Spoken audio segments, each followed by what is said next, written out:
आप देख रहे हैं वरदान इंडिया न्यूज। आइए रुक करते हैं। अरवली मोडासा के ओमनगर सोसाइटी द्वारा किया गया वृक्षारोपण में भाग लेने वाले अतिथियों को गुलाब का फूल देकर सम्मानित किया गया।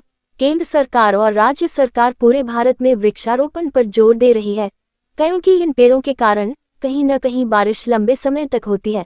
अगर अधिक बारिश होती है और हर गर्मियों में तापमान 48 से 50 डिग्री तक बढ़ जाता है, तो सरकार ने कहा है आवाम के पास एक जगह रखी गई। आज मोडासा के ओमनगर सोसाइटी में ओमनगर के अध्यक्ष सुरेश भाई भाटिया और सोसाइटी के निवासी व नगर पालिका अध्यक्ष नीरज भाई शेठ द्वारा वृक्षारोपण कार्यक्रम किया गया, जिससे हर समाज व हर मोहल्ले में गर्मी का स्तर जरूर कम होगा और बारिश भी होगी, जिससे लोगों का जीवन खुशहाल होगा।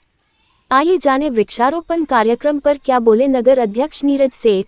अरावली मोडासा जिला संवाददाता कादर दमरी की लाइव रिपोर्ट।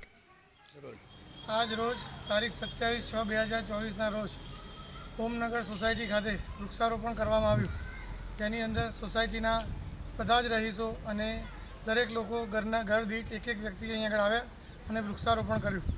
આજે વૃક્ષારોપણ એટલા માટે ખાસ કરવામાં આવે છે, એક તો માનનીય પ્રધાનમંત્રી શ્રી નરેન્દ્ર મોદી સાહેબ અને મુખ્યમંત્રી શ્રી ભૂપેન્દ્રભાઈ પટેલ સાહેબનું એક આહવાન છે, એક પેડ માં કે નામ। એ જ રીતે અહીંયા દરેકને હું એક ખાસ વિનંતી પણ કરીશ કે દરેક એમની સોસાયટીમાં આ જ રીતે વૃક્ષારોપણ કરાવે અને એના માટે કંઈ પણ મદદ જોઈએ તમારી નગરપાલિકાની ટીમમાંથી ગમે તેને કહેશે તે વૃક્ષારોપણ માટે આપના ત્યાં આવશે અને વૃક્ષારોપણ કરશે। એટલે હું અને આપ પણ જાણી શકો છો કે આ વખતની ગરમી અસહ્ય હતી અને ગરમીમાં હજી આવતી સાલ એનાથી પણ વધારે પડશે, તો વૃક્ષો નહીં વાવો તો ગરમી આજે 50 થી 55 ડિગ્રી પહોંચતા પણ વાર નહીં લાગે।